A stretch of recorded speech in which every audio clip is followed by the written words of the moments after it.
The morning light streamed through the bay windows of my Victorian home as I carefully adjusted the vintage pearls around my neck, preparing for what I thought would be a celebration of family legacy.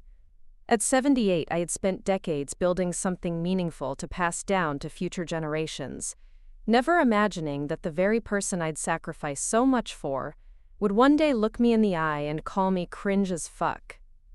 My name is Eleanor Whitmore, and I had always believed that family meant everything, that the values we instill and the sacrifices we make would be honored and cherished by those who came after us.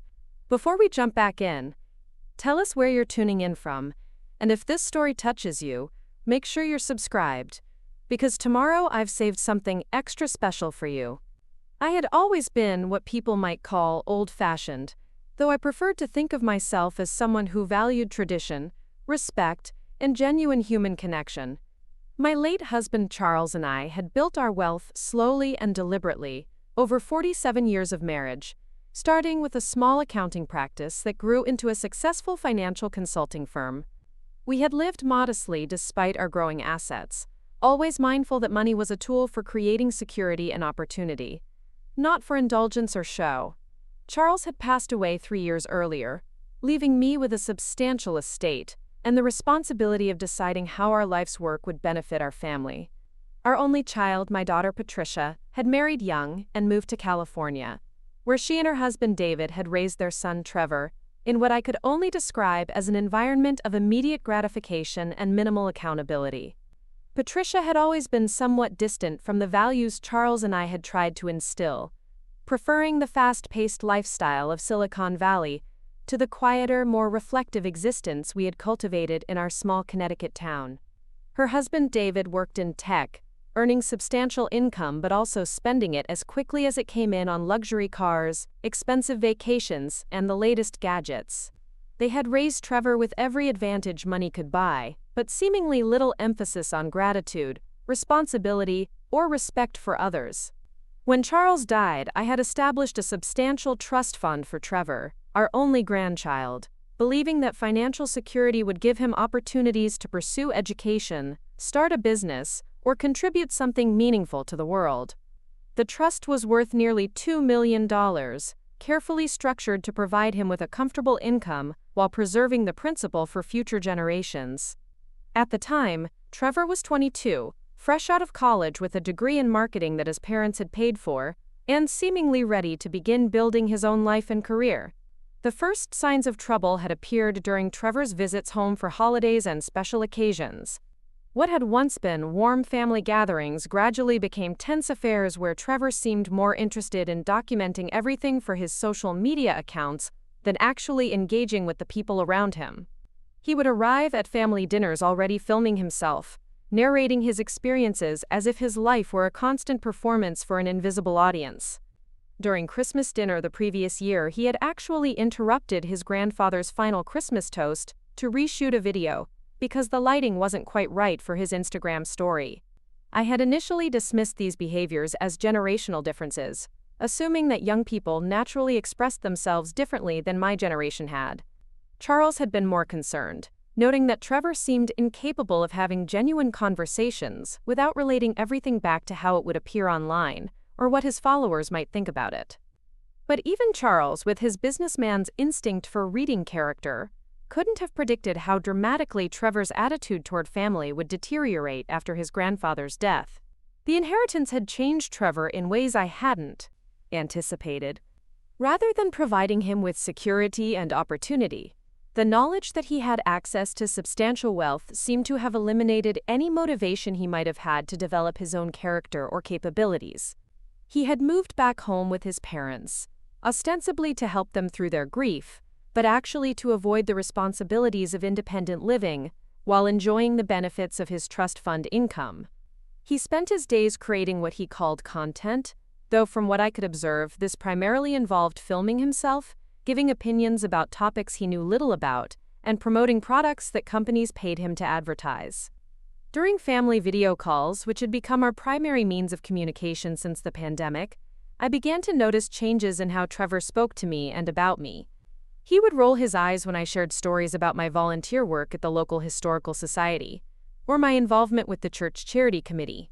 When I tried to ask him about his plans for the future, or suggest ways he might use his education and resources to make a positive impact, he would respond with dismissive phrases like, "Okay, boomer," or, "That's not how things work anymore, Grandma." The real shift in our relationship became apparent during a video call last spring. When I had been sharing news about a scholarship fund Charles and I had established at the local high school, I was explaining how meaningful it felt to know that our life's work would help deserving students pursue higher education when Trevor interrupted me with an exaggerated yawn.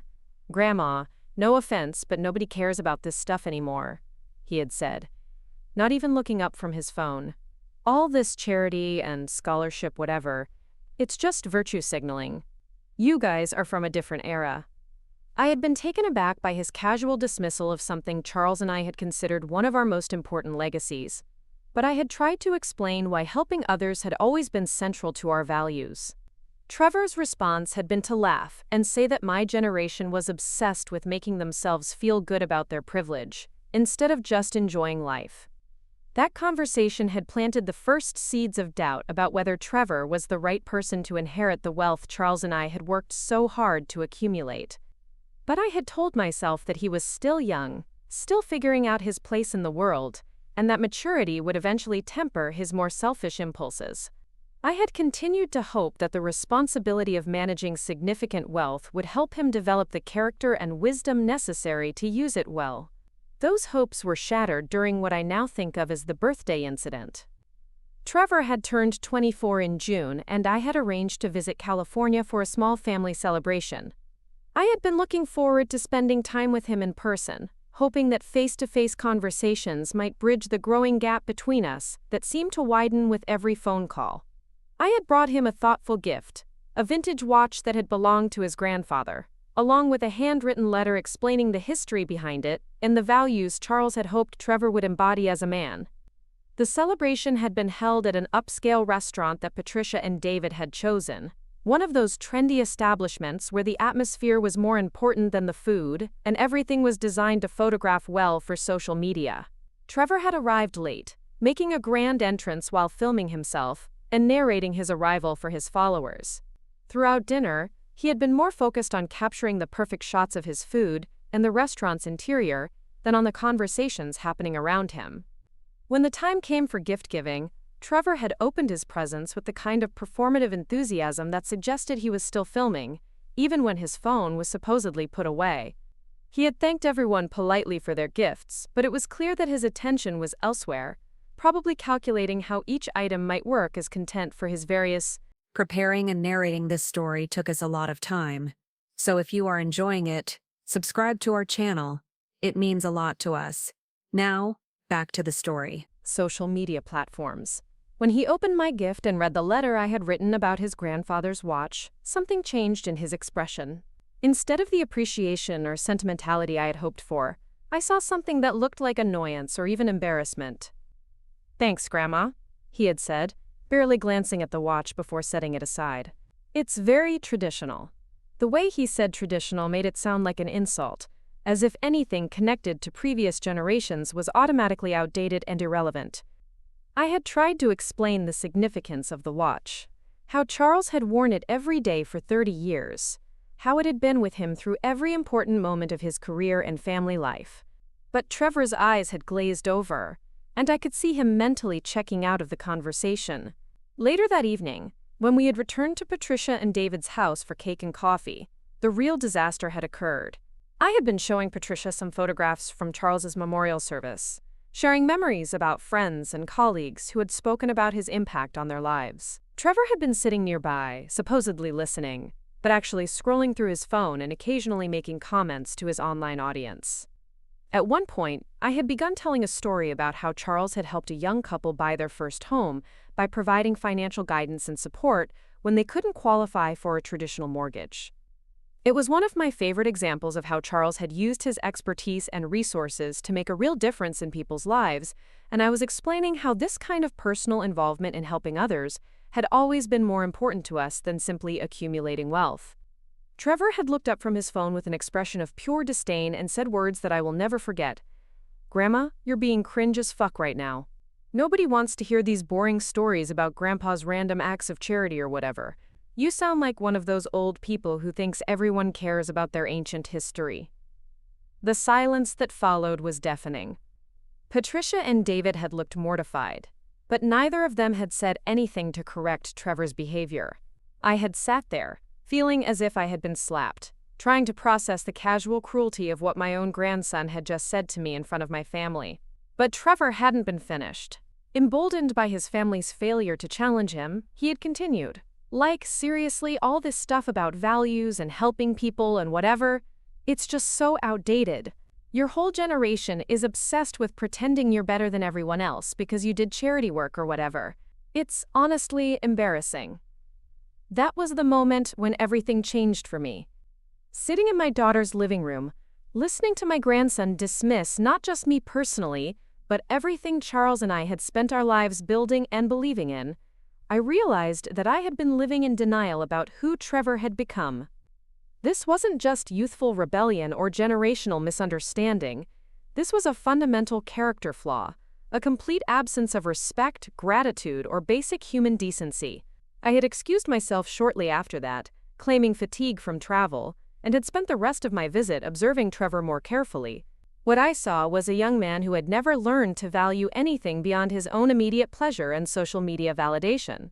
He treated service workers rudely, interrupted conversations constantly to check his phone, and seemed incapable of showing genuine interest in anyone else's experiences or perspectives.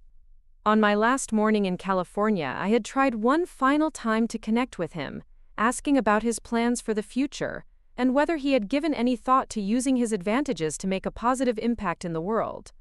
His response had been to laugh and tell me that my generation's obsession with making an impact was just another form of privilege, and that his generation understood that life was meant to be enjoyed, not spent worrying about other people's problems.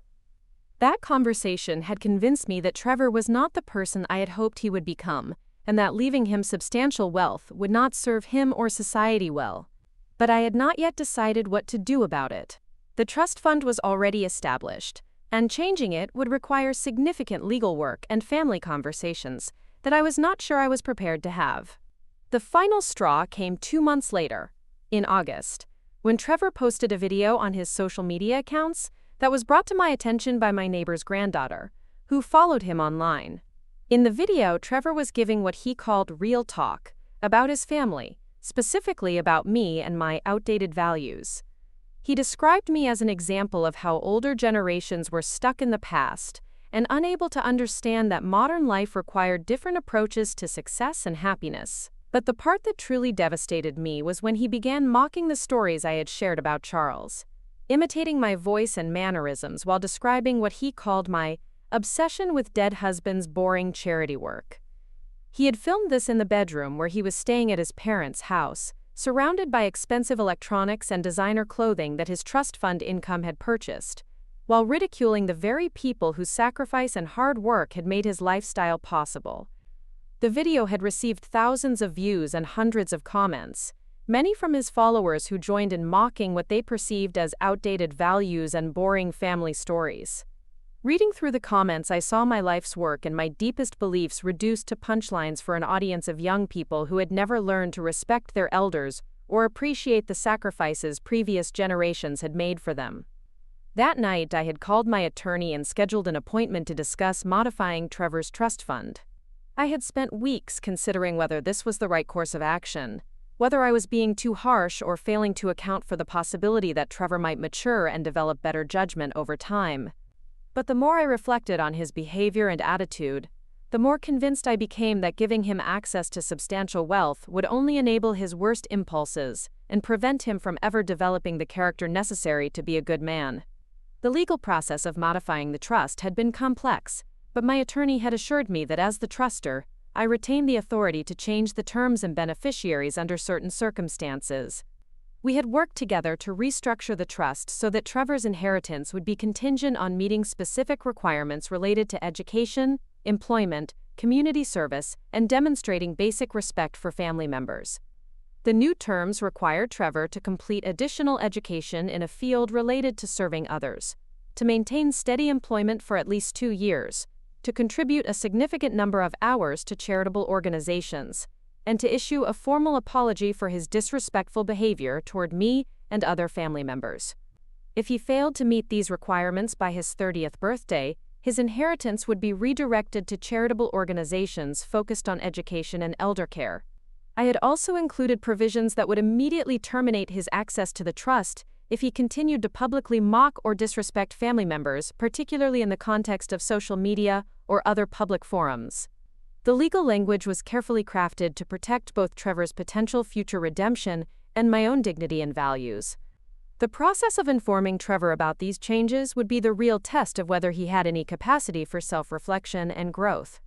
I had decided to handle this conversation in person, traveling back to California for what I knew would be a difficult but necessary family meeting. I had informed Patricia and David about my decision, and while they were clearly uncomfortable with the situation, they had agreed to facilitate the conversation.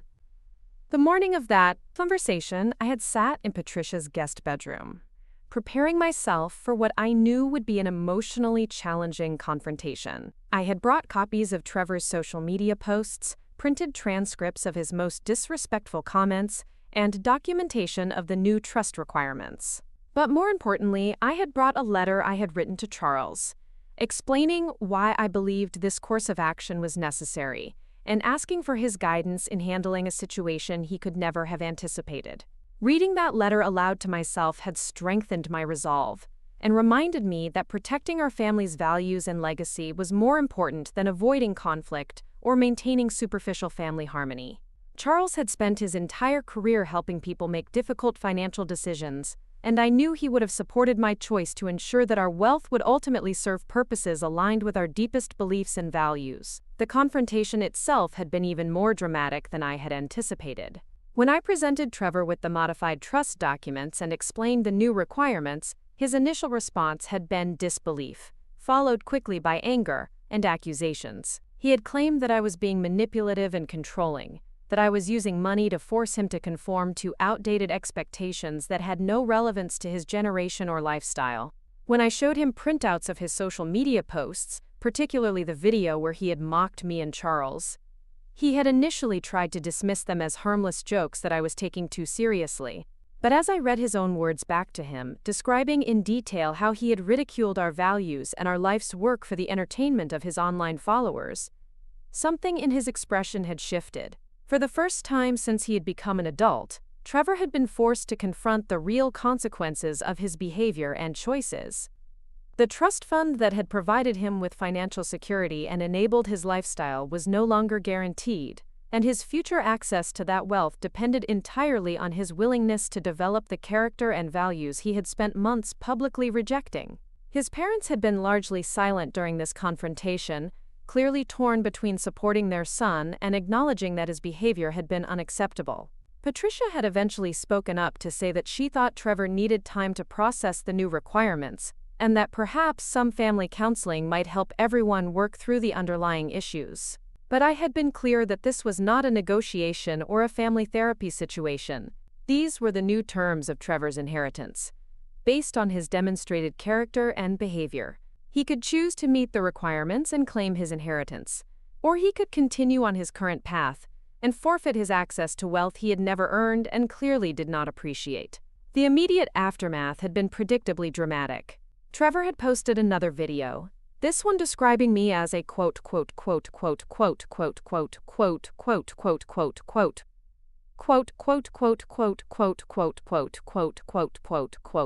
He had portrayed himself as the victim of generational prejudice and outdated expectations, claiming that my requirements were designed to force him to abandon his authentic self and conform to values that were no longer relevant. But this time, the response from his online audience had been more mixed.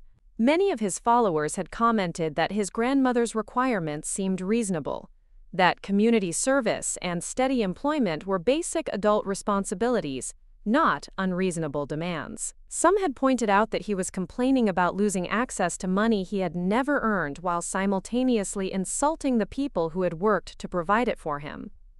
The negative feedback from his own audience seemed to affect Trevor more than any argument I could have made. For the first time, he was experiencing social consequences for his behavior, and it was clear that he was not prepared for criticism from the very people whose approval he had been seeking. Over the following weeks, Patricia had kept me updated on Trevor's emotional state and his tentative inquiries about what it would take to meet the trust requirements. He had begun asking questions about volunteer opportunities and had even started researching graduate programs that might qualify under the educational requirements. But he had not yet contacted me directly or offered any form of apology for his previous behavior. The waiting period had been difficult for me as well. Despite my anger and disappointment, Trevor was still my grandson, and I genuinely hoped that this experience would motivate him to develop into the kind of person Charles and I had always believed he could become. The requirements I had set were challenging but achievable, designed to encourage growth and self-reflection rather than simply to punish him for past mistakes. But I had also prepared myself for the possibility that Trevor would choose to reject the requirements entirely, forfeiting his inheritance rather than acknowledging that his behavior had been wrong, or committing to the kind of personal development that would make him worthy of significant wealth. If that happened, I was confident that redirecting the money to charitable organizations would be a better use of Charles's legacy than enabling a young man who had no appreciation for the values and sacrifices that had made his advantages possible.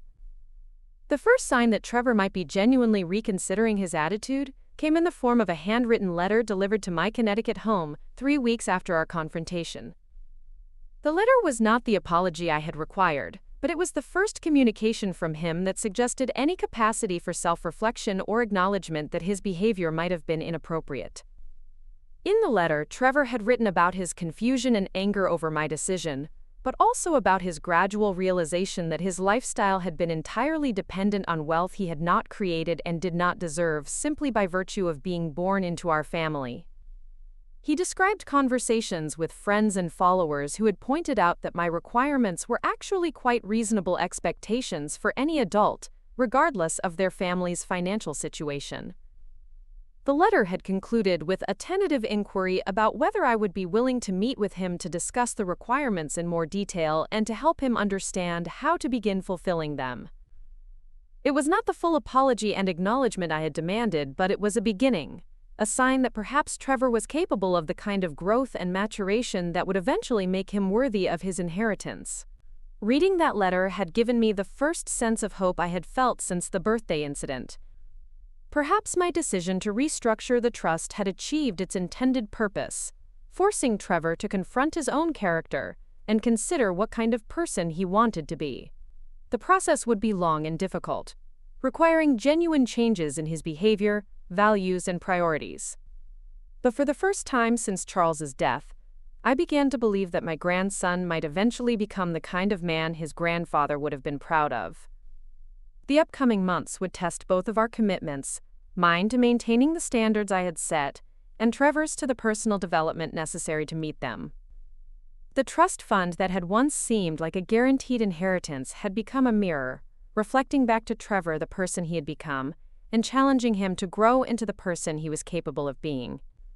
Whether he would rise to that challenge remained to be seen, but I was no longer willing to enable his worst impulses by providing financial security without requiring the character development necessary to use that security wisely.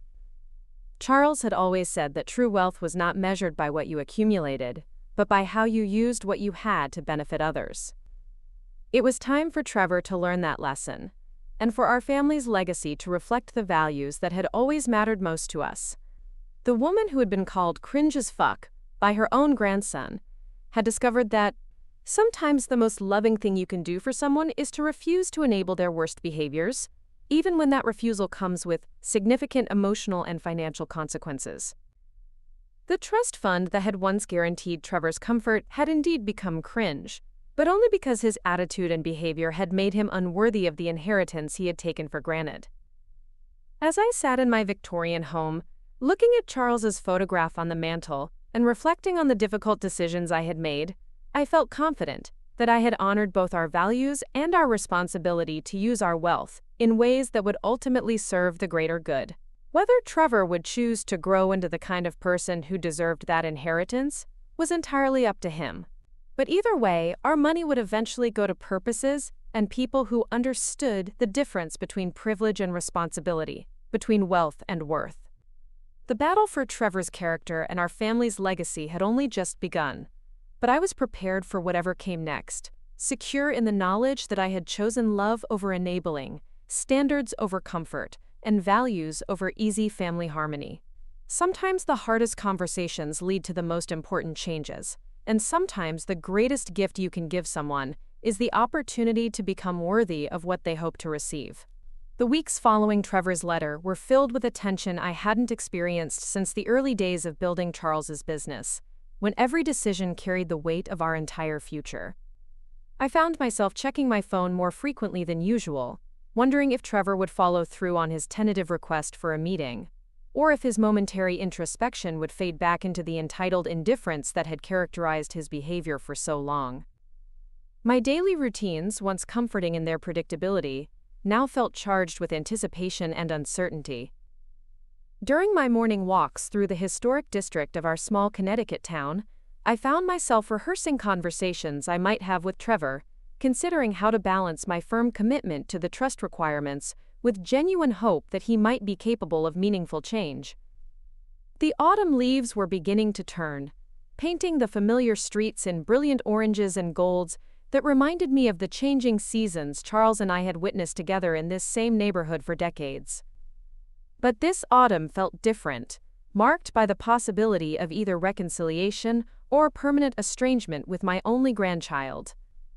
My neighbor Margaret Henley, who had been following the situation with the kind of intense interest that only longtime friends can manage, had become my unofficial sounding board during these weeks of waiting. Margaret was 75, a retired librarian with sharp eyes and an even sharper tongue, who had raised 4 children and lived through enough family drama to offer perspective I valued. She would join me for afternoon tea in my garden, where we would discuss everything from local politics to family dynamics, with the kind of honesty that decades of friendship makes possible. "Eleanor," she said during one of these conversations, "I've been thinking about what you told me regarding Trevor's letter. The fact that he wrote it by hand, took the time to think through his words, and actually acknowledged that his lifestyle depends on money he didn't earn, that suggests something different than what we've seen from him before." I appreciated Margaret's optimism, but I remained cautious about reading too much into one letter that still fell short of the genuine apology and acknowledgement of wrongdoing I had required. "Perhaps," I replied, "but words written in private when someone is facing consequences are very different from words spoken in public when someone is ready to take genuine responsibility for their actions." Margaret nodded thoughtfully, sipping her tea while considering my response. "True, but sometimes private reflection is the necessary first step toward public accountability. The question is whether you're prepared to meet him halfway if he demonstrates genuine willingness to change." That question had been weighing on my mind constantly. While I remained committed to the trust requirements I had established, I also recognized that Trevor's path toward meeting them would require guidance and support that I would need to provide. The challenge was determining how to offer that support without compromising the standards I had set or enabling the behaviors I was trying to change. My attorney, James Morrison, had called several times during this period to discuss the legal aspects of the trust modification and to ensure that all documentation was properly filed and protected. James had been Charles's attorney for over 20 years, handling everything from business contracts to estate planning, with the kind of meticulous attention to detail that had made him our family's most trusted legal advisor. His calls were always thorough and professional, but I could detect underlying concern about the potential family conflict my decisions might generate. "Mrs. Whitmore," James had said during our most recent conversation, "I want to make sure you understand that once Trevor begins attempting to meet the trust requirements, there may be subjective elements to evaluating his progress that could create additional legal complications. The requirement for a genuine apology, for instance, or the assessment of whether his community service reflects sincere commitment versus mere compliance." I had considered these potential complications extensively while drafting the requirements, and I felt confident that they were necessary despite their complexity. "James, I understand that these standards are more nuanced than simple financial benchmarks, but character development cannot be measured purely through objective metrics. If Trevor is genuinely committed to growth and change, the subjective elements will take care of themselves. If he's simply going through the motions to access his inheritance, that distinction will become apparent over time. James had agreed to work with me in developing assessment criteria that would be as fair and transparent as possible while still preserving the essential character-building purpose of the requirements. We had discussed involving third-party evaluators, such as the administrators of whatever educational program Trevor might choose, or the directors of organizations where he might volunteer, to provide independent assessments of his progress and commitment. These conversations had reinforced my conviction that the path forward would require careful monitoring and genuine engagement from all parties involved. This was not simply a matter of Trevor checking boxes to unlock his inheritance, but of fundamentally changing his relationship with privilege, responsibility, and family respect. The complexity of that process was daunting, but it was also necessary if the outcome was to have any lasting meaning. The call I had been waiting for finally came on a Tuesday evening in late September. I was preparing dinner, something simple but nourishing that would remind me of the countless meals Charles and I had shared in our kitchen, when the phone rang with a California number I recognized as Patricia's home line. "Grandmother?" Trevor's voice was different than I remembered, quieter and less confident, lacking the casual arrogance that had characterized our recent interactions. "I hope you're willing to talk with me. I've been thinking a lot about your letter and the trust requirements, and I realize I need to understand some things better." The formality of his address, calling me grandmother instead of the dismissive grandma he had been using, suggested that he was taking this conversation seriously. I settled into my favorite chair in the living room, the one where Charles used to read his evening newspapers, and prepared for what might be the most important conversation I would have with my grandson since he had become an adult. "I'm listening, Trevor," I replied, keeping my tone neutral but not unfriendly. "What would you like to understand better?" There was a long pause before he spoke again, and I could hear him taking a deep breath as if preparing for something difficult. "I guess I need to understand why what I said and did was so wrong that it made you want to take away my inheritance. I mean, I get that you were hurt by some of the things I said, but I don't really understand why it was such a big deal." His question revealed exactly the kind of fundamental misunderstanding I had expected. Trevor genuinely did not comprehend the difference between casual rudeness and systematic disrespect, or between generational differences and character defects. This conversation would require me to explain not just what he had done wrong, but why those actions reflected deeper problems with his values and priorities. "Trevor," I began, choosing my words carefully, "this isn't about my feelings being hurt by a few thoughtless comments. This is about a pattern of behavior that demonstrates a complete lack of respect for the people and values that made your advantages possible. When you publicly mock your grandfather's charitable work, when you dismiss family stories as boring and irrelevant, when you treat kindness and service to others as outdated concepts, you're not just being rude to me personally. You're rejecting everything that Charles and I spent our lives building and believing in." I could hear him shifting on the other end of the line, perhaps uncomfortable with the directness of my response. "But grandmother, I wasn't trying to reject everything you and Grandpa built. I was just saying that times have changed, that my generation does things differently. I didn't mean to disrespect his memory or anything like that." His explanation revealed another layer of the problem.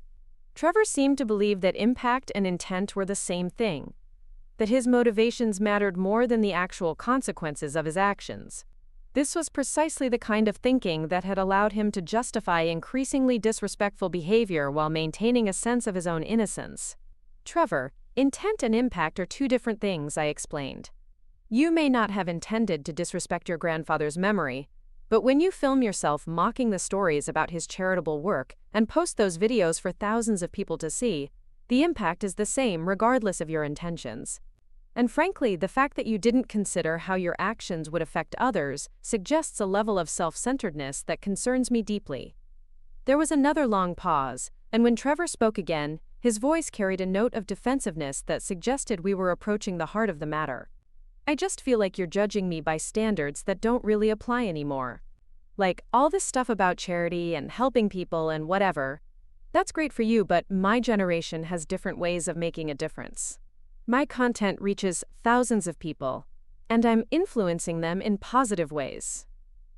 This response revealed the depth of Trevor's delusion about his own activities and their value. He had genuinely convinced himself that his social media presence constituted meaningful contribution to society, that his lifestyle and content were somehow equivalent to the decades of genuine service and sacrifice that Charles had demonstrated throughout his life. "Trevor, I'd like you to help me understand something," I said, adopting the patient tone I had once used when he was a child struggling with homework.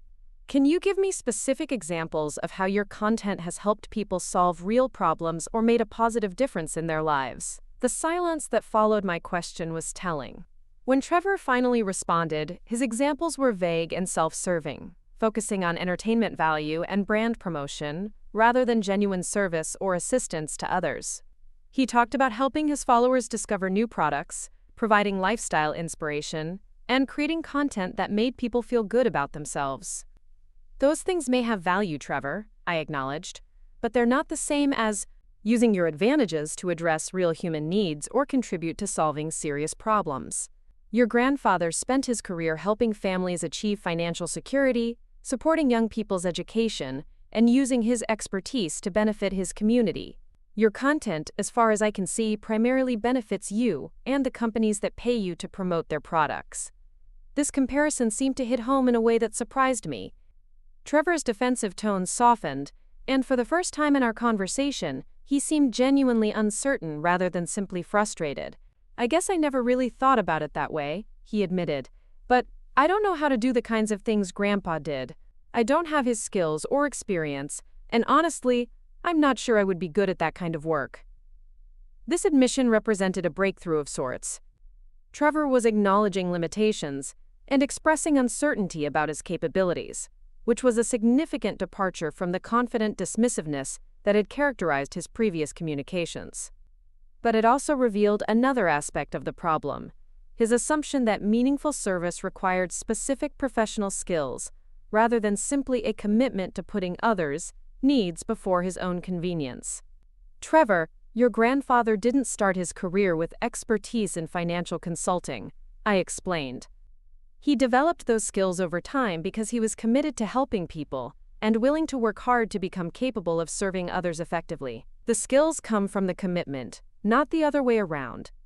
I went on to explain how Charles had begun his career as a simple bookkeeper, but had pursued additional education, sought mentorship from more experienced professionals, and gradually built the expertise that allowed him to serve his clients well. His success had come from his dedication to continuous learning and his genuine desire to help others achieve their financial goals. "The trust requirements I've established aren't designed to force you into your grandfather's specific career path," I continued. "They're designed to help you develop the same kind of commitment to serving others and contributing something meaningful to the world. The educational requirement could be fulfilled through many different programs, the employment requirement could be satisfied through various types of work, and the community service requirement offers numerous ways to discover how your particular talents might benefit others." This explanation seemed to shift something in Trevor's understanding of the situation. Instead of seeing the requirements as arbitrary punishment, he was beginning to grasp that they were designed as a development process that might actually help him discover purposes and capabilities he hadn't previously considered. "Could you help me understand what kinds of educational programs might qualify?" he asked. "And what you mean by steady employment?" "Because I do make money from my content creation, even if you don't think it's meaningful work." His question suggested genuine engagement with the requirements, rather than simply looking for loopholes or easy compliance. I felt a spark of cautious optimism as we began discussing specific possibilities for meeting each criterion. The educational requirement could be satisfied through graduate school in fields related to public service, nonprofit management, education, healthcare, or social work, I explained. It could also be met through professional certification programs in areas like financial planning, counseling, or community development. The key is choosing something that would genuinely prepare you to serve others effectively. Trevor asked thoughtful questions about each possibility, and I could hear him taking notes as we talked. When we moved on to discussing the employment requirement, he seemed more uncertain about how his current income source might fit within the structure I had established. "Trevor, the employment requirement isn't necessarily about changing what you do for income," I clarified. "It's about demonstrating that you can commit to something beyond your own immediate interests and maintain that commitment over time. If you want to continue creating content, that's fine, but you would need to show that your work serves purposes beyond self-promotion and profit. We discussed possibilities for restructuring his content creation to focus on educational or charitable purposes, ways he might use his online platform to promote causes he genuinely cared about, and opportunities to collaborate with nonprofit organizations that could benefit from his audience reach and technical skills. The community service requirement seemed to spark his interest most directly. Trevor asked detailed questions about different types of volunteer work, how to identify reputable organizations, and ways to ensure that his service would be meaningful rather than just fulfilling an obligation. "I think I might be interested in working with organizations that help elderly people," he said, surprising me with his specificity. "After thinking about some of the things I said about you and Grandpa, I realize I don't really understand what it's like to be older in today's world. Maybe volunteering with seniors would help me learn about perspectives I've been dismissing." This suggestion represented exactly the kind of self-awareness and growth-oriented thinking I had hoped the trust requirements might encourage. Trevor was beginning to recognize that his limited perspective had contributed to his disrespectful behavior, and he was proposing activities that might broaden his understanding and empathy. "That sounds like a meaningful way to approach the community service requirement," I replied. "And it might also help you develop the kind of intergenerational respect that would make the personal apology requirement more genuine when you're ready to address it." The mention of the apology requirement brought a noticeable shift in Trevor's tone. This was clearly the most challenging aspect of the process for him, requiring not just behavioral compliance but genuine acknowledgement of wrongdoing and commitment to change. "Grandmother, I'm still not sure I completely understand what you mean by a genuine apology," he said. "I mean, I can say I'm sorry for hurting your feelings, but I sense that's not really what you're looking for." His uncertainty about the apology requirement revealed how little experience he had with genuine accountability and personal responsibility. Like many young people raised with extensive privileges and minimal consequences, Trevor had learned to offer superficial apologies that acknowledged hurt feelings without accepting responsibility for the actions that had caused that hurt. "You're right, that simply saying you're sorry for hurting my feelings wouldn't meet this requirement," I confirmed. "A genuine apology requires understanding specifically what you did wrong, accepting full responsibility for your actions, demonstrating that you understand the impact your behavior had on others, and committing to different choices in the future." I explained that the apology would need to address not just our private family interactions, but also the public way he had mocked and dismissed our values through his social media posts. He would need to acknowledge that his behavior had been wrong, not just different or misunderstood, and demonstrate genuine understanding of why respect for family and gratitude for advantages were important, regardless of generational differences. "The apology also needs to be public in some form," I continued, "because the disrespect was public. I'm not requiring you to humiliate yourself or damage your reputation, but you do need to model the kind of accountability and growth that might inspire others to consider their own behavior toward family members and elders." This requirement clearly made Trevor uncomfortable, and I could hear him struggling with the implications of public accountability for behavior he had previously justified or dismissed. "What if I make the changes you're asking for, but I'm never able to make the kind of public apology you want?" he asked. "Would that mean I could never access the trust, even if I became the kind of person you think I should be?" His question revealed the ongoing tension between external compliance and internal transformation that would characterize this entire process. Trevor was still thinking in terms of meeting requirements to unlock benefits, rather than embracing personal growth that would make the benefits meaningful. "Trevor, if you genuinely become the kind of person who understands why respect and gratitude matter, the apology won't feel like a requirement you need to fulfill," I explained. "It will feel like a natural expression of who you've become and what you've learned. The fact that you're asking about avoiding the apology while still accessing the money suggests you're not yet ready to take full responsibility for your actions." This observation seemed to frustrate him, and I could hear the defensiveness creeping back into his voice as he struggled with the implications of genuine accountability. "It just feels like you're setting up these requirements so that I can never really succeed," he said. Like, no matter what I do, you'll find reasons why it's not enough or not genuine enough. His concern about the subjectivity of the requirements was understandable, but it also reflected his continued focus on outcomes rather than process, on achieving goals rather than embracing growth. This conversation was helping me understand that Trevor's path toward meeting the trust requirements would be longer and more challenging than either of us had initially realized. I understand your concern about fairness and objectivity, I replied. That's why I've worked with my attorney to establish clear criteria for evaluating your progress, including input from the educational programs you complete, the organizations where you work and volunteer, and neutral third parties who can assess your growth over time. I explained that the process would involve regular check-ins, documented progress toward each requirement, and multiple opportunities for Trevor to demonstrate growth and commitment. The goal was not to create impossible standards, but to ensure that any inheritance he ultimately received would be based on genuine character development, rather than superficial compliance. But ultimately, Trevor, this process requires you to trust that I want you to succeed, I continued.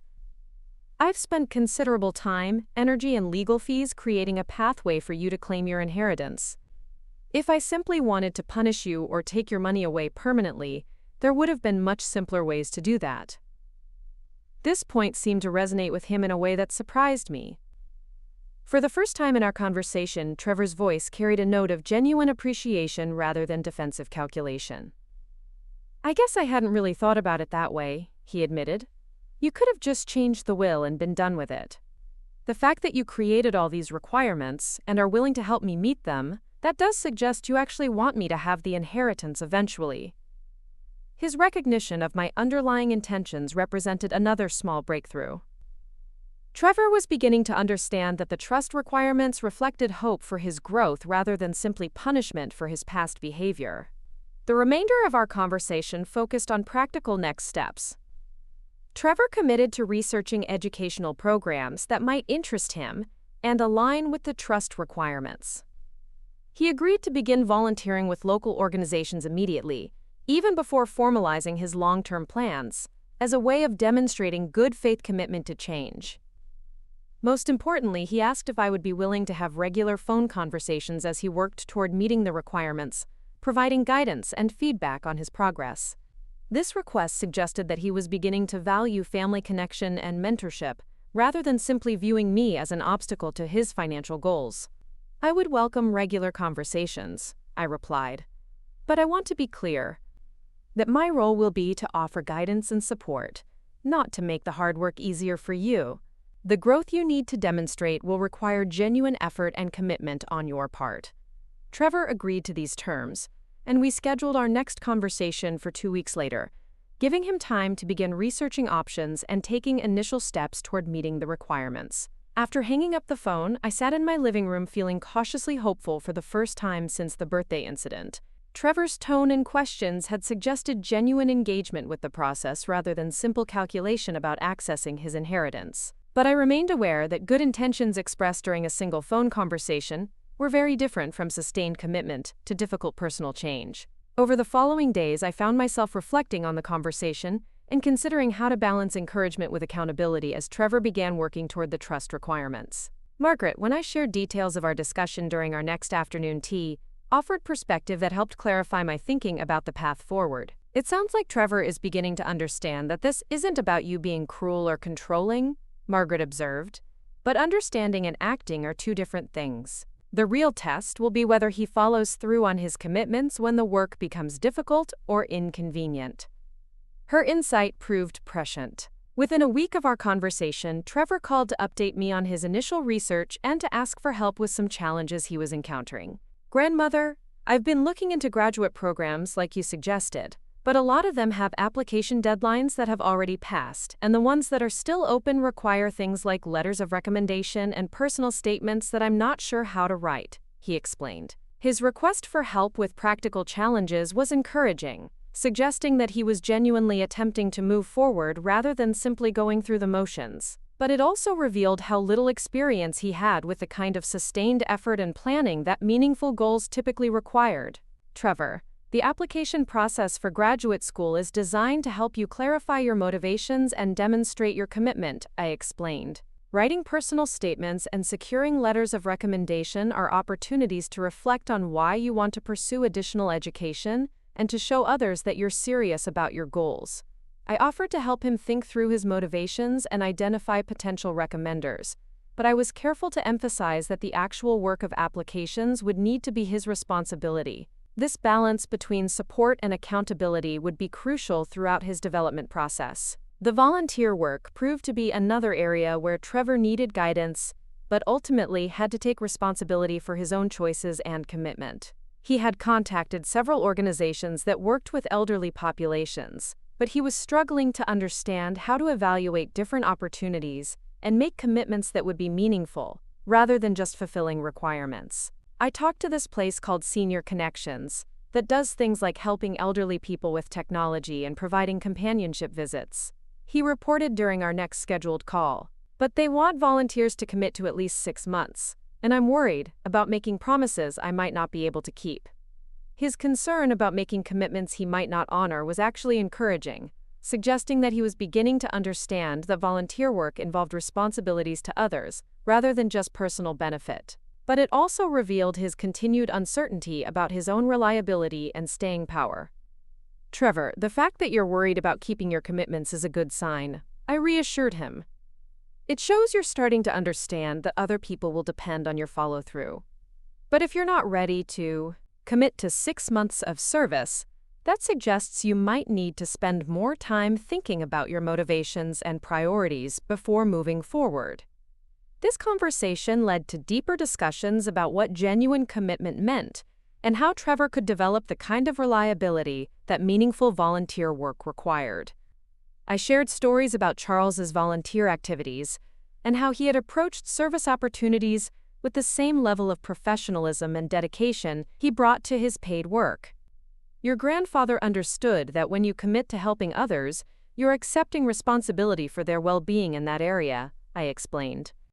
If you promise to visit an elderly person regularly, and then stop showing up because you get bored or find something more interesting to do, you're not just failing to meet a requirement, you're potentially causing real harm to someone who was counting on your support.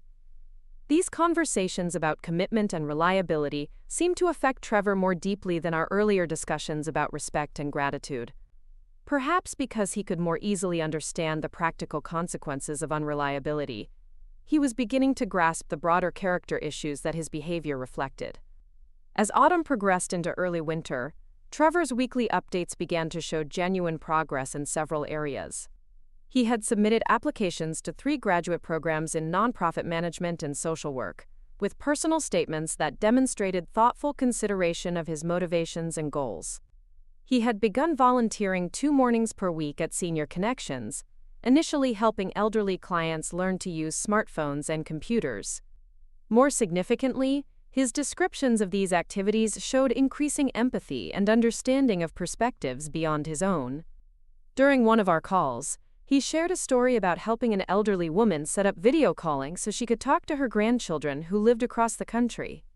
Grandmother, when I was helping her figure out how to use the app, she started crying because she was so grateful, Trevor reported.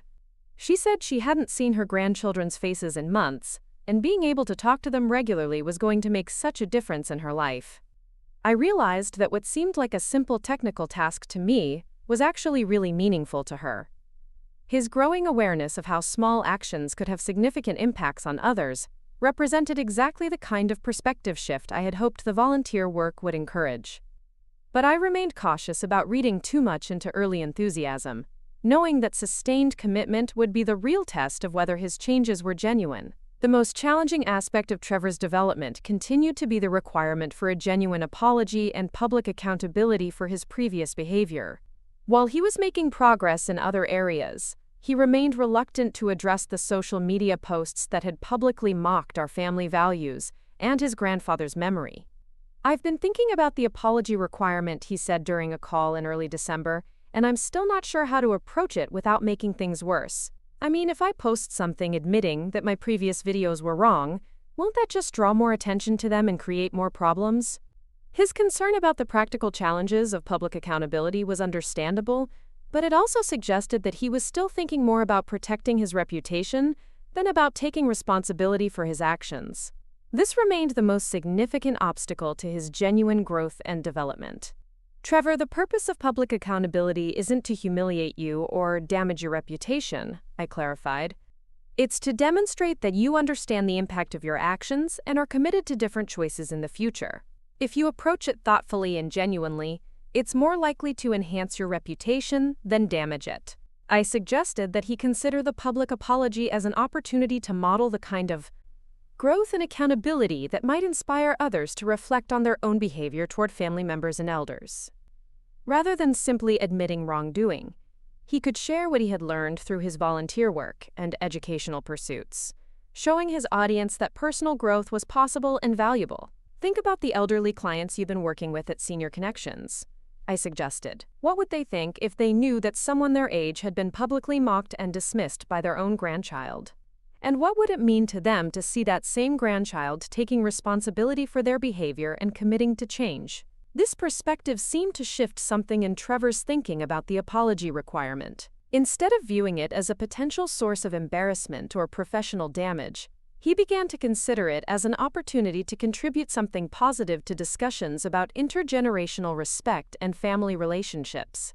The breakthrough came during a volunteer shift in late December, when Trevor was helping organize a holiday party for the senior center clients. He had been working closely with a volunteer coordinator named Mrs. Chen, an 80-year-old retired teacher, who had taken a particular interest in mentoring young volunteers. "Grandmother, something happened today that I think you need to hear about," Trevor called to tell me that evening, his voice carrying more excitement and emotional depth than I had heard in months. He went on to describe a conversation with Mrs. Chen, who had asked him about his family and his motivations for volunteering with elderly populations. Trevor had found himself sharing more personal details than he had intended, including his regret about his previous treatment of his grandmother and his struggle to understand how to make meaningful amends. Mrs. Chen listened to everything I told her, and then she said something that really hit me, Trevor continued. She said that in her experience, the young people who were most disrespectful to elders were usually the ones who were most afraid of aging themselves, most scared of becoming irrelevant or forgotten. Trevor's voice became quieter as he shared Mrs. Chen's insights about the connection between disrespect and fear, and how acknowledging the wisdom and value of older generations required confronting one's own mortality and limitations. She asked me if I had been mocking you and Grandpa because I was scared that your values and experiences would become mine someday, that I would become someone focused on service and sacrifice instead of excitement and recognition, Trevor said. And honestly, Grandmother, I think she was right.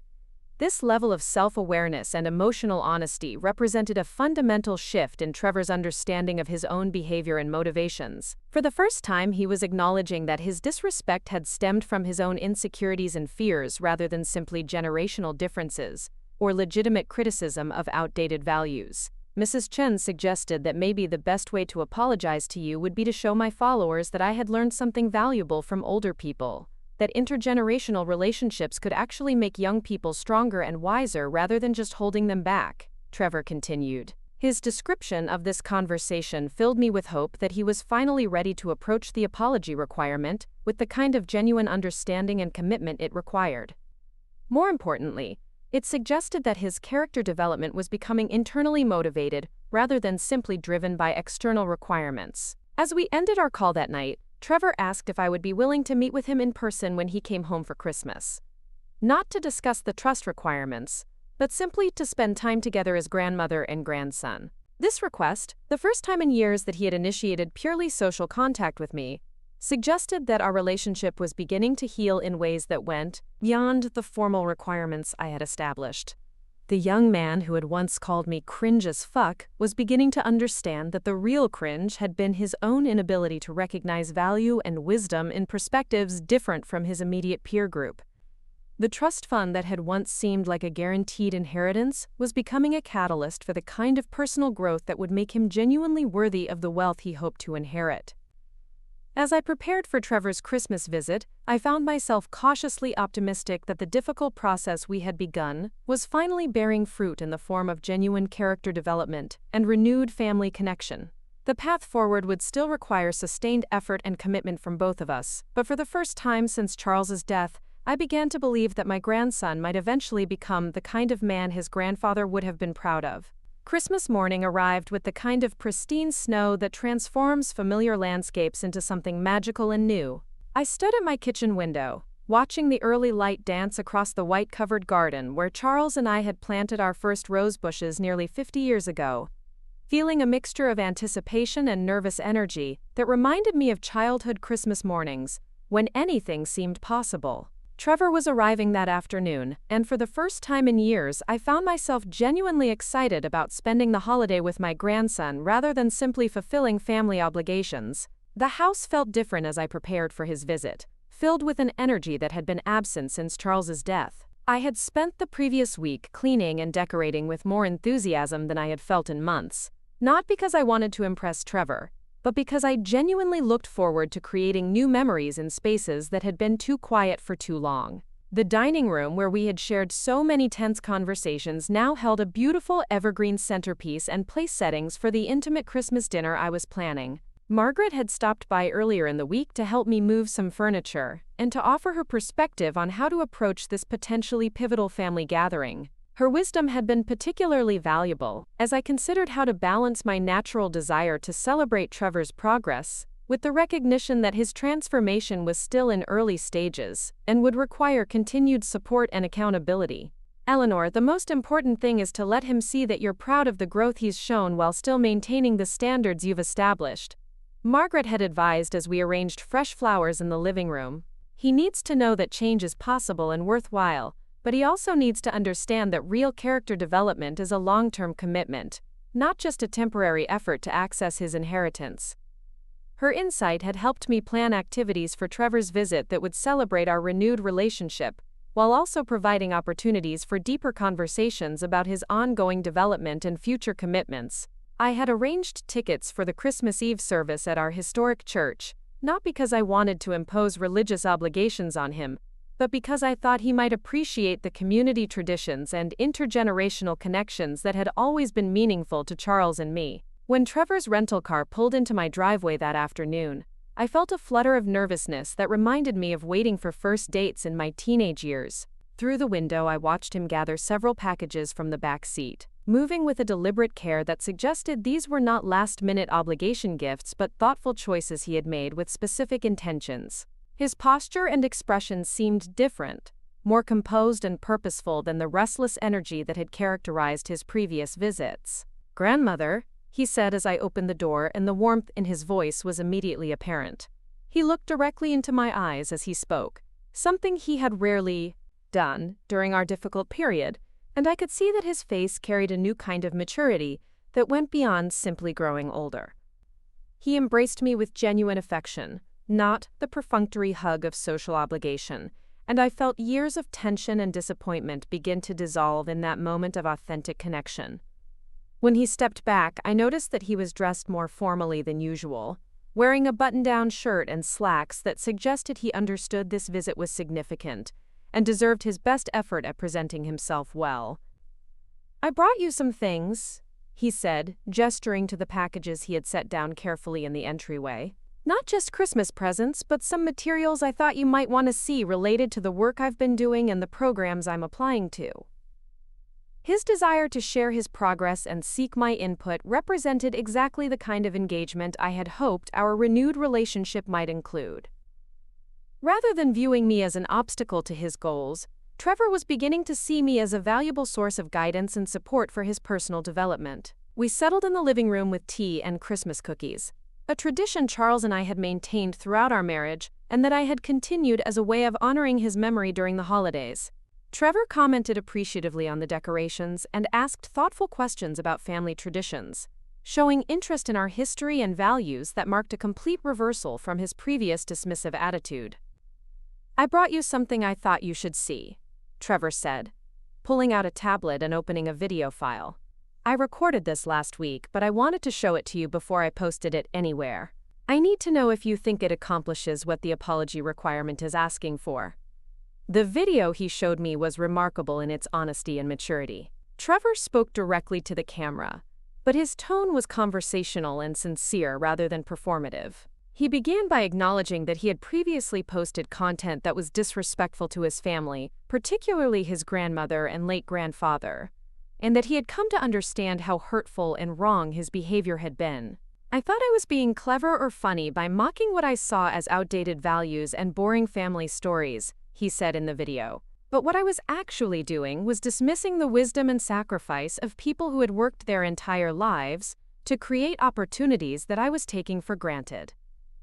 He went on to describe his volunteer work at Senior Connections and what he had learned from spending time with elderly clients who had shared their life experiences and perspectives with him.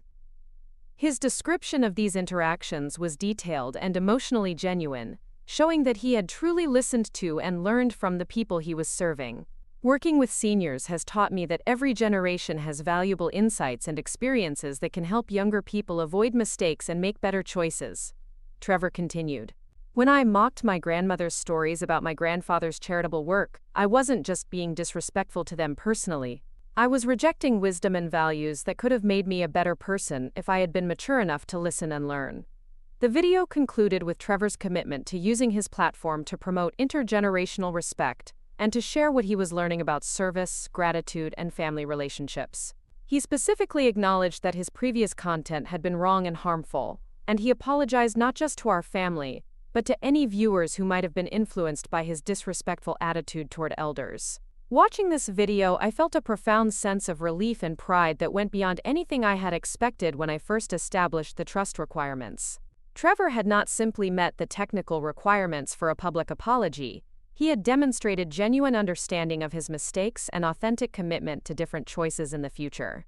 Trevor, this is exactly what I hoped you would eventually understand and be able to express, I told him as the video ended. The apology is genuine because it comes from real learning and growth, not just from wanting to check a box to access your inheritance.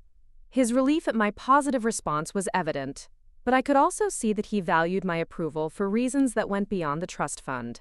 He was beginning to care about our relationship and my opinion of his character in ways that suggested his development was becoming internally motivated rather than simply externally required. Over dinner that evening, Trevor shared more details about his graduate school applications and the volunteer work that had become increasingly meaningful to him. He had been accepted to 2 master's programs in nonprofit management and was leaning toward the one that offered more hands-on experience with community organizations serving vulnerable populations. The program requires students to complete internships with different types of nonprofit organizations, and I'm really interested in learning about how technology and social media can be used to support charitable work rather than just entertainment and marketing, he explained. His integration of his existing skills with service-oriented goals represented exactly the kind of thoughtful career planning I had hoped the trust requirements would encourage. Rather than simply changing fields to meet my expectations, Trevor was finding ways to use his talents and interests in service of purposes beyond his own advancement and recognition. The conversation about his future plans led naturally to discussions about the other trust requirements and how he was approaching the ongoing commitments they represented. Trevor had been maintaining his volunteer schedule at Senior Connections and had taken on additional responsibilities, including helping to organize technology workshops and social events for the clients. I've learned so much from working with Mrs. Chen and the other regular volunteers, Trevor said. They've shown me that service isn't just about helping other people, it's also about becoming part of a community and developing relationships that make your own life richer and more meaningful. His growing understanding of service as relationship building rather than simply task completion represented another significant development in his character and values. The young man who had once seen kindness and charity as outdated concepts was discovering that helping others actually enhanced his own sense of purpose and connection. The most significant conversation of his visit came on Christmas morning, after we had exchanged gifts and shared breakfast together. Trevor had given me a beautifully bound photo album that he had created, filled with pictures and stories from his volunteer work, along with reflections on what he had learned about family, service, and gratitude over the past several months. I wanted to create something that would show you that the changes I'm making aren't just about accessing the trust fund, he explained as I looked through the album. This is about who I want to become as a person and how I want to live my life going forward. The album was deeply moving, not just because of the thoughtful way Trevor had documented his experiences, but because it demonstrated the kind of reflection and intentionality that genuine character development requires. He had included quotes from the elderly clients he had worked with, along with his own thoughts about how their perspectives had challenged and changed his understanding of success, happiness, and meaningful living. My gift to Trevor was equally meaningful, though in a different way. I had prepared a leather portfolio containing copies of letters Charles had written throughout his life, including correspondence with clients, colleagues, and family members that illustrated the values and principles that had guided his personal and professional decisions. "Your grandfather was an extraordinary writer," I explained as Trevor began reading through the letters. "He had a gift for expressing complex ideas about ethics, responsibility, and service in ways that were both practical and inspirational. I thought you might benefit from seeing how he thought about the challenges of balancing personal success with social responsibility."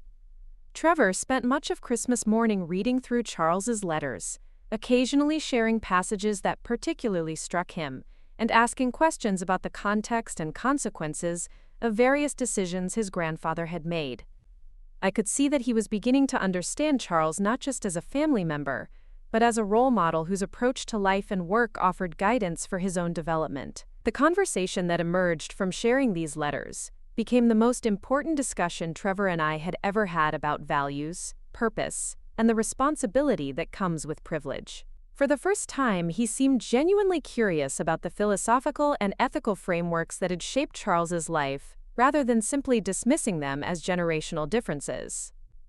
"Grandmother, I'm starting to understand why you were so upset by the things I said and did," Trevor said as we sat together in the living room, surrounded by the letters and photographs that represented our family's history and values. "It wasn't just that I was being rude or disrespectful, though I was.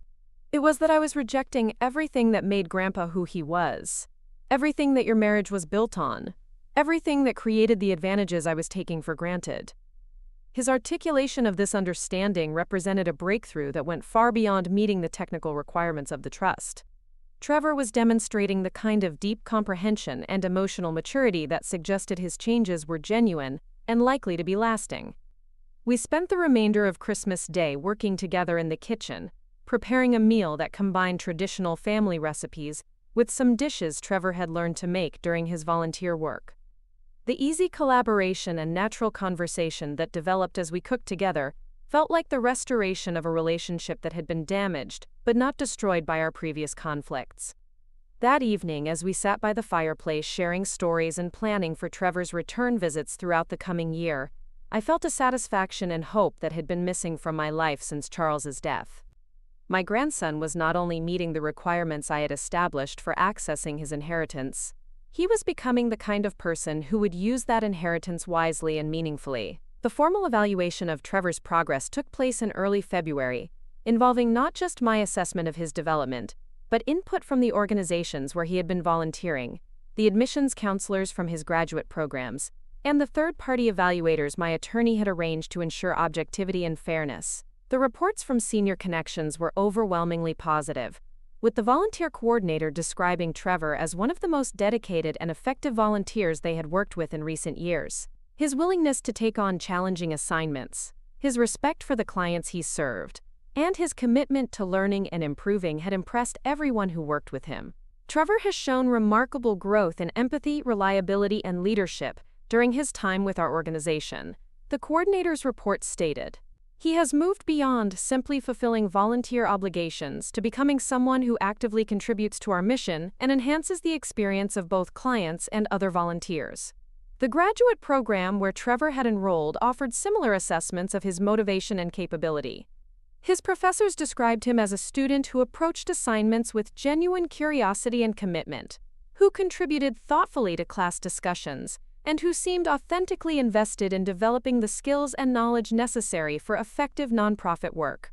Most importantly, Trevor's own reflection essays and personal statements demonstrated continuing growth in self-awareness, emotional maturity, and commitment to service. His writing showed sophisticated understanding of the connections between personal development and social responsibility, and genuine appreciation for the learning opportunities the trust requirements had provided. The public apology video he had created and posted to his social media accounts had received overwhelmingly positive responses from his followers.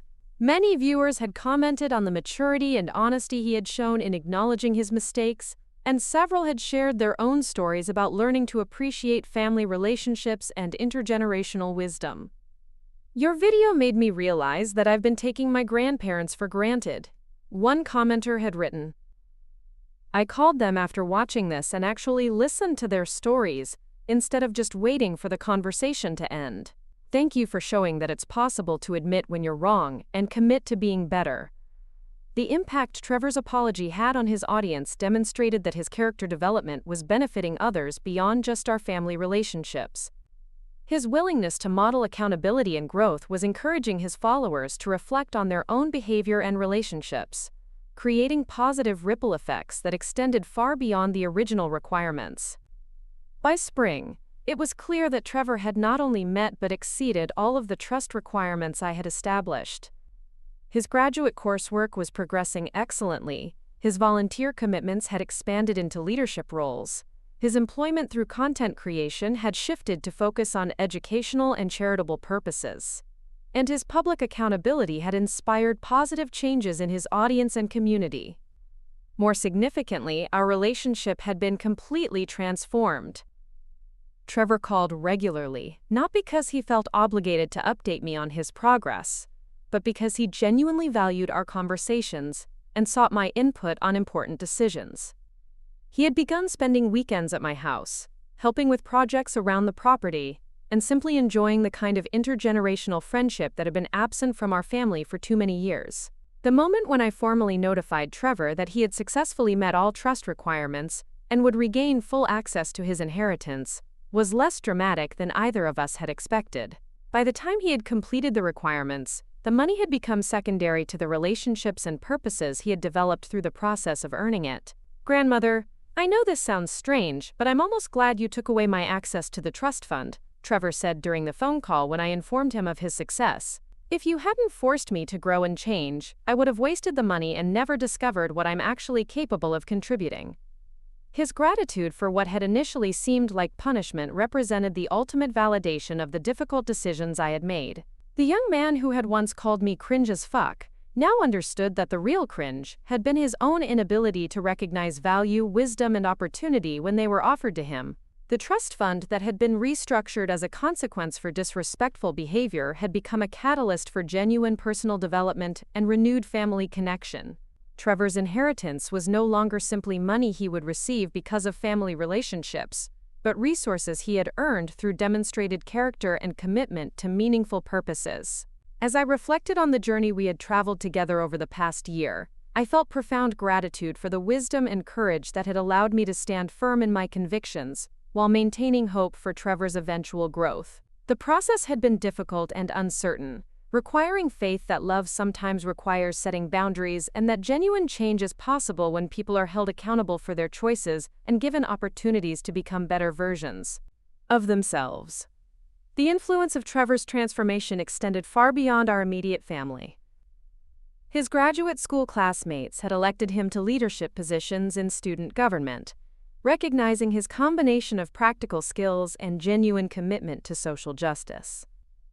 The nonprofit organizations where he volunteered had offered him employment opportunities, impressed by his reliability, creativity, and dedication to serving vulnerable populations. Most importantly, Trevor's social media platform had evolved into a genuine force for positive change, promoting intergenerational respect, community service, and thoughtful approaches to personal development. His content attracted followers who were interested in substance rather than just entertainment, and his influence was being used to encourage others to examine their own values and relationships. The Christmas after Trevor regained access to his trust fund, our family gathering included not just Patricia and David, but also several of the elderly clients from Senior Connections, whom Trevor had invited to share the holiday with us. Mrs. Chen, who had become something of a surrogate grandmother to Trevor, sat at our dining table sharing stories about her teaching career and offering wisdom about the importance of learning from every generation. Watching Trevor facilitate conversations between his parents and his elderly friends, seeing him serve others with genuine care and attention, observing the easy respect and affection that characterized his interactions with people of all ages. I felt a satisfaction that went beyond anything I had ever accomplished in my professional or personal life. The young man who had once dismissed family stories as boring and irrelevant had become someone who sought out and treasured the wisdom of his elders. The grandson who had mocked charitable work as outdated virtue signaling was now dedicating his life to service and social justice. The person who had called me cringe as fuck had learned that the real embarrassment was his own inability to recognize and appreciate love, sacrifice, and genuine values when they were offered to him. As I watched Trevor help Mrs. Chen navigate my stairs to see the photo albums and family memorabilia I kept in my study, I heard him asking thoughtful questions about her experiences and sharing stories about his own learning and growth. The genuine affection and respect that characterized their interaction represented everything I had hoped he would develop through the trust fund requirements. Later that evening, as our guests were preparing to leave and Trevor was helping them with coats and transportation arrangements, Mrs. Chen approached me privately to share her perspective on the remarkable changes she had witnessed in my grandson. "Mrs. Whitmore, I have worked with many young volunteers over the years, but I have never seen anyone grow and change as much as Trevor has," she said. "When he first started volunteering, I could see that he was intelligent and well-meaning, but he lacked the kind of deep respect and empathy that genuine service requires. Now he has become one of the most thoughtful and dedicated young people I have ever known." Her validation of Trevor's transformation carried special weight because she had observed his development objectively and professionally. Mrs. Chen had no stake in our family dynamics or financial arrangements, so her assessment was based purely on the changes she had witnessed in Trevor's character and behavior. "The most remarkable thing is that his changes seem completely authentic," she continued.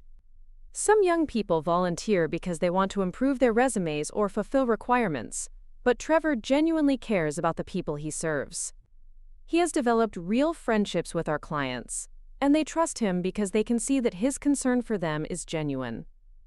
That evening, after everyone had left and Trevor and I were cleaning up together, he shared his own reflections on how much his life had changed since I had restructured his trust fund.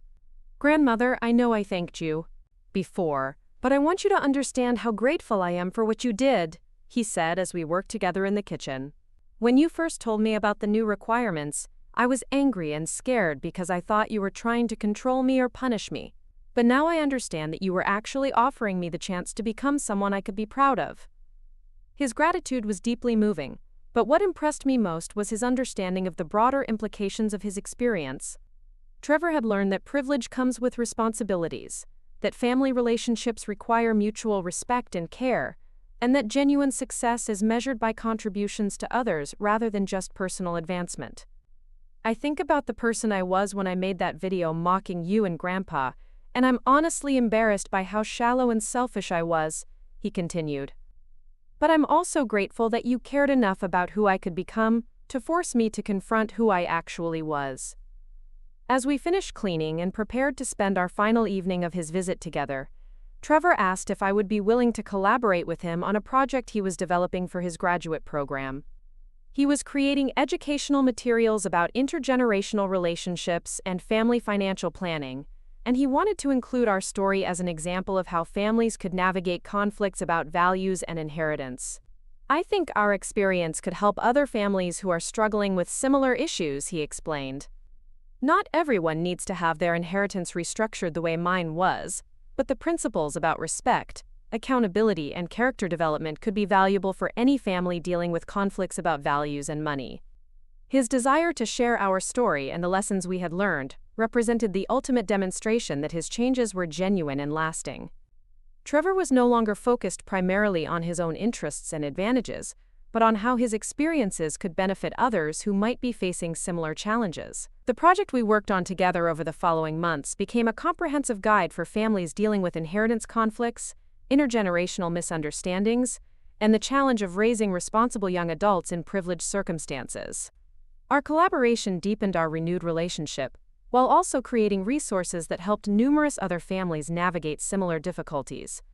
The guide included practical advice about estate planning, family communication, and setting appropriate boundaries, But it also emphasized the emotional and character development aspects that were often overlooked in purely financial approaches to inheritance planning.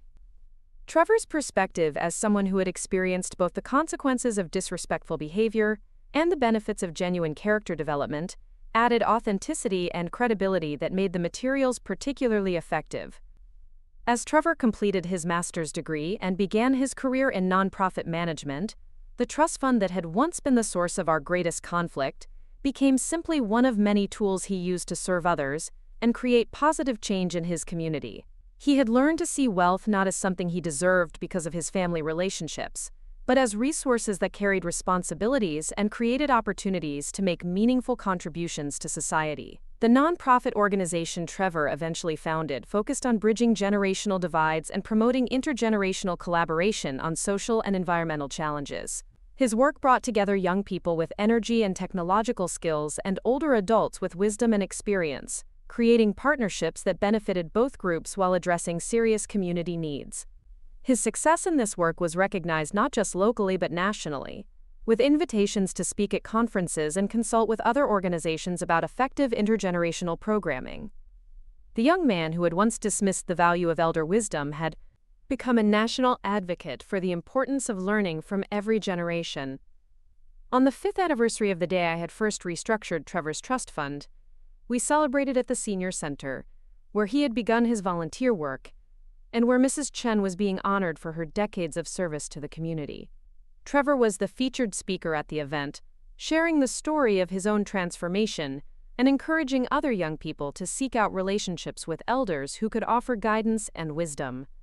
Listening to Trevor speak that evening about the value of intergenerational relationships and the importance of learning from family history and traditions, I felt a profound sense of accomplishment that went beyond anything I had achieved in my own life. The young man who had once called me cringe as fuck had learned that the real embarrassment had been his own inability to recognize love, wisdom, and valuable guidance when they were offered to him.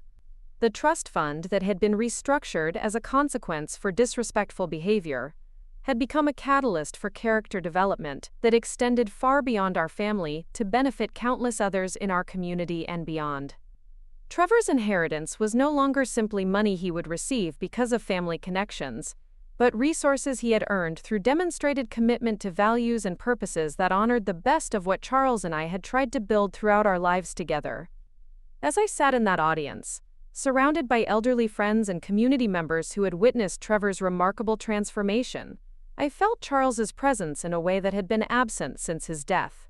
The values we had shared, the principles we had tried to live by, and the hopes we had held for our family's future had all been validated through Trevor's growth and the positive impact he was having on others. The woman who had been called cringe as fuck by her own grandson had discovered that sometimes the most loving thing you can do is refuse to enable someone's worst impulses, even when that refusal requires difficult conversations and painful consequences. The trust fund that had been made contingent on character development had achieved its ultimate purpose, not just in securing Trevor's financial future, but in ensuring that our family's wealth would serve purposes and principles that Charles would have been proud of. Up next, you've got 2 more standout stories right on your screen. If this one hit the mark, you won't want to pass these up. Just click and check them out.